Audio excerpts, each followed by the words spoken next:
നല്ലൊരു കൺസൾട്ടൻറ്റിനെ എങ്ങനെ ഐഡൻറ്റിഫൈ ചെയ്യാം? ബിക്കോസ് ഒരു കൺസൾട്ടൻറ്റിനെ എങ്ങനെ തിരഞ്ഞെടുക്കാമെന്ന് ചോദിച്ചാൽ അത് അയാൾ അപ്ഡേറ്റഡ് ആണോ എന്നുള്ളതാണ് ഒന്നാമത്തെ ചോദ്യം.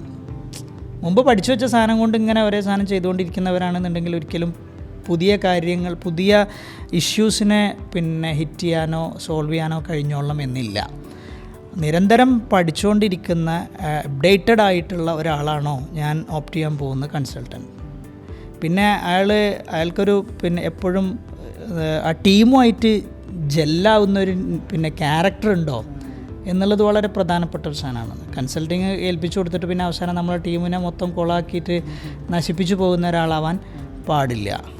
പിന്നെ എപ്പോഴും വളരെ ഓപ്റ്റിമിസ്റ്റിക് ആയിട്ടുള്ള ഒരു ബിസിനസ്സിനെ ഏറ്റെടുത്ത് കഴിഞ്ഞാൽ എത്ര എഫേർട്ട് എടുത്തിട്ടാണെന്നുണ്ടെങ്കിലും അതിനെ വിജയിപ്പിക്കാൻ കഴിയുമെന്ന് ഉറപ്പുള്ള അത്തരം സ്കിൽസും സ്കിൽ സെറ്റുകളും പേഴ്സണാലിറ്റിയും ഒക്കെ ഉള്ള ഒരാളാണെന്നുണ്ടെങ്കിൽ നിങ്ങൾക്ക് ധൈര്യമായിട്ട് എന്ത് ചെയ്യാം, കൺസൾട്ടൻസിനെ തിരഞ്ഞെടുക്കാം. പിന്നെ അതിന് മുന്നോടിയായിട്ട് അവരുമായിട്ടുള്ള ഡിസ്കഷൻസിലൊക്കെ തന്നെ നമുക്ക് എന്ത് ചെയ്യാൻ പറ്റും, ഒരു ഓണറെ സംബന്ധിച്ചിടത്തോളം അയാൾക്ക് അയാളുടെ ഇഷ്യൂസ് പറയുമ്പോൾ ആ ഇഷ്യൂസിനെ അയാൾ അഡ്രസ്സ് ചെയ്യുന്ന രീതി എങ്ങനെയാണ്, കൺസൾട്ടൻ്റ് അഡ്രസ്സ് ചെയ്യുന്ന രീതി എങ്ങനെയാണ്, അയാൾ അതിൻ്റെ സൊല്യൂഷൻ അവതരിപ്പിക്കുമ്പോൾ അത് നിങ്ങൾക്ക് ഡൈജസ്റ്റീവ് ആണോ, പിന്നെ അയാളുടെ ഫീസ്, അത് വളരെ ഇമ്പോർട്ടൻ്റ് ആയൊരു സംഭവമാണല്ലോ.